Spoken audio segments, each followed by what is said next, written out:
E aí, galerinha, tudo bem? Como é que vocês estão? Bem focados aí, estudando bastante para o Enem? Espero que sim. Hoje a gente vai resolver aqui mais duas questões é, de matemática do Enem, né? Mais especificamente questões de geometria. E essas aqui são do Enem de 2020, né?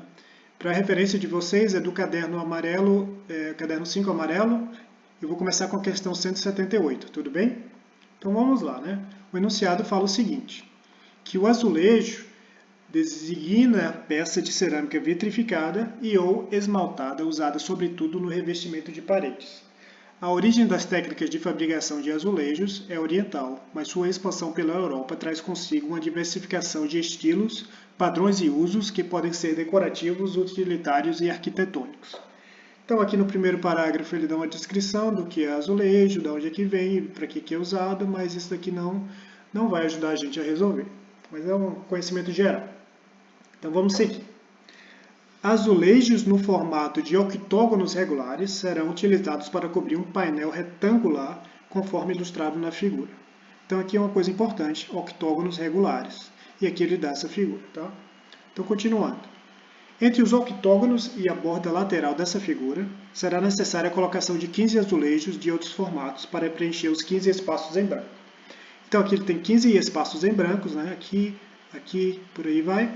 E ele precisa de 15 azulejos para preencher 15 espaços. Então isso é importante, é uma informação importante que ele está dando, né? Ou seja, você poderia pensar inicialmente, vou comprar um azulejo grande aqui e vou recortar e colocar aqui. Então você precisaria de menos de que 15 azulejos, mas ele fala que tem que usar 15 azulejos. Você também poderia pensar ao contrário, né? Vou comprar azulejo pequeno e vou colocar 2 aqui dentro, por exemplo. Então seria mais de que 15 azulejos, o que não é o caso, tudo bem? Então você tem que ser um azulejo para cada espaço. Então essa é uma informação importante também. E aí ele fala que uma loja oferece azulejos nos seguintes formatos: triângulo, retângulo, isósceles, triângulo equilátero e quadrado.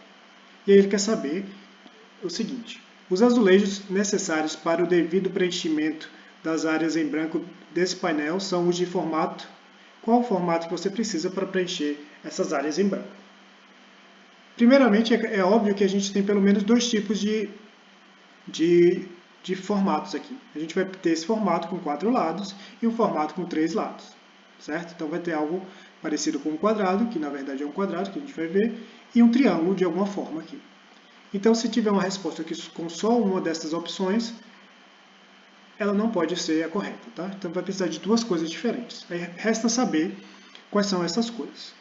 Então, uma coisa muito importante que ele dá é que são octógonos regulares. Então, cada lado aqui do octógono tem o mesmo comprimento. Isso é muito importante. Por quê? Porque se cada lado aqui tem o mesmo comprimento, eu vou chamar de L, você vê aqui que no meio você vai ter o comprimento L aqui, comprimento L aqui, comprimento L aqui, comprimento L aqui. Então você vai ter 4 lados com o mesmo comprimento e ângulos retos entre eles. Então isso daqui nada mais, nada menos é do que um quadrado, certo? Não tem para onde, isso daqui tem que ser, é um quadrado. Beleza. Se no meio aqui a gente tem um quadrado, deixa eu anotar aqui, então a resposta vai ter que ter o 3. Então a gente vai por eliminação.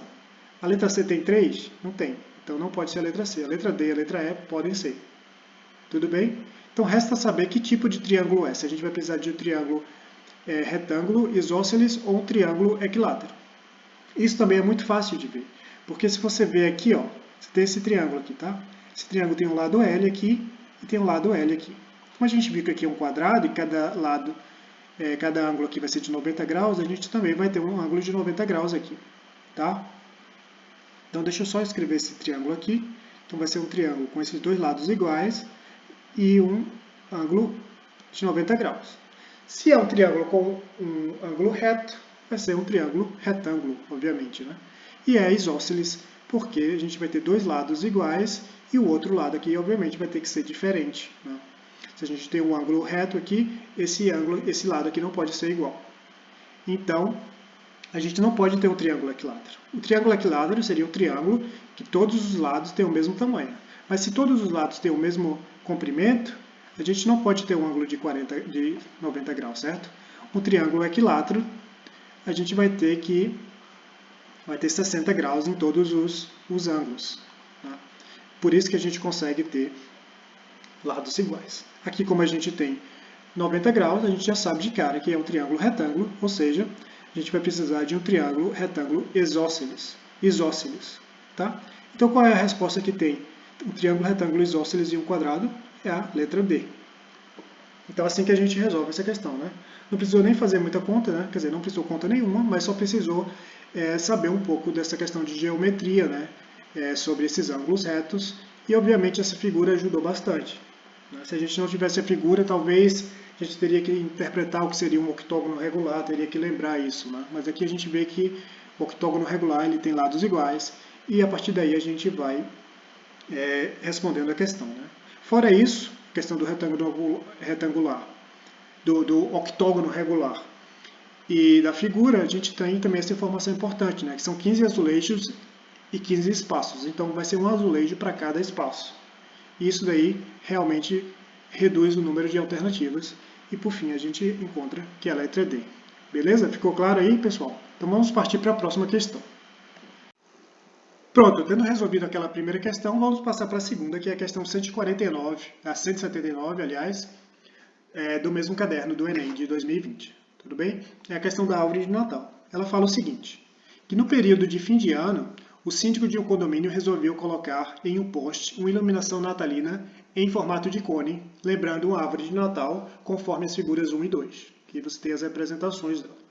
A árvore deverá ser feita colocando-se mangueiras de iluminação, consideradas segmentos de reta de mesmo comprimento, a partir de um ponto situado a 3 metros de altura no poste, até um ponto de uma circunferência de fixação no chão, de tal forma que esta fique dividida em 20 arcos iguais.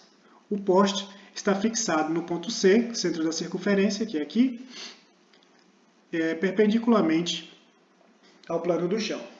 Então, essa frase aqui ela ficou meio grande, né? Ficou meio confusa, mas basicamente o que ele está dizendo é que ele tem um poste aqui, tá? Então ele vai amarrar essas mangueiras de iluminação e vai estender elas, tá? Então aqui vai ser uma mangueira de iluminação, deixa eu só trocar a cor aqui para ficar mais claro o que eu estou falando. Eu vou colocar aqui o poste em vermelho e as mangueiras de iluminação vão ser em azul, tá? Então ele vai ter essa mangueira aqui, tá? Então o que é que vai formar? Né? Aqui você tem o ponto C que ele fala, e aí obviamente você vai ter o chão aqui, né? E aqui você vai, sua mangueira vai encontrar o chão, tudo bem? Mas ele vai fazer isso com 20 mangueiras diferentes. Então, ele vai, quanto mais mangueira ele for colocando aqui, ao rodar essa estrutura, ele vai ter o quê? Ele vai ter um cone, né? Porque ele vai estar estendendo isso daqui por todos os lados.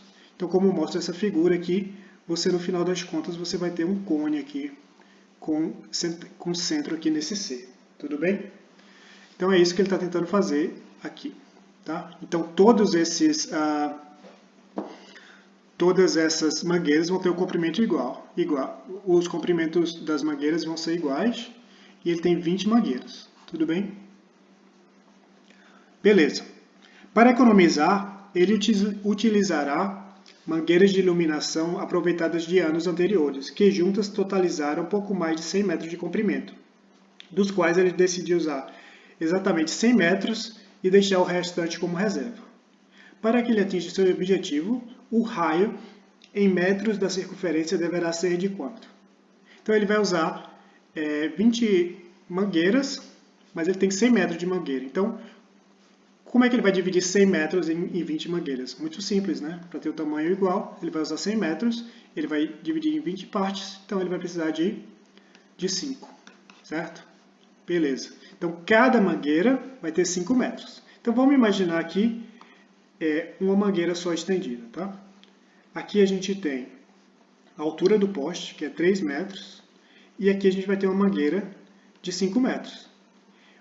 O que ele pergunta no final das contas é qual o raio em metro da circunferência. O raio é basicamente essa distância aqui, do ponto C até tocar a mangueira, tá? Mas aqui a gente vê claramente que isso é um triângulo retângulo, né? Porque esse daqui está perpendicular ao chão. Tudo bem? Então, a gente usa o teorema de Pitágoras, muito fácil, né? O teorema de Pitágoras, a gente quer achar esse x aqui, ou raio, eu vou colocar um R, tá? E o teorema de Pitágoras diz que a hipotenusa ao quadrado. A hipotenusa vai ser esse lado aqui, está oposto ao ângulo de 90 graus. Então vai ser 5 ao quadrado é igual à soma dos catetos ao quadrado, que vai ser 3 ao quadrado mais o raio ao quadrado, que é o que você quer. Logo, o raio ao quadrado vai ser igual a 5 ao quadrado menos 3 ao quadrado, que é igual a 25 menos 9, que é igual a 16. Logo, o raio vai ser igual a 4 metros. Ok? Então, o raio que vai se formar aqui vai ser de 4 metros para cada um. Beleza? Então, é assim que ele vai construir sua árvore de Natal. Ele vai pegar esses 100 metros de fio, vai dividir em 20 partes e vai ter um raio, no final das contas, de 4 metros. Entendido, pessoal? Então é isso, pessoal. Ficou alguma dúvida sobre essas questões de geometria? Se tiver alguma dúvida, escreve aí nos comentários abaixo, beleza? Valeu!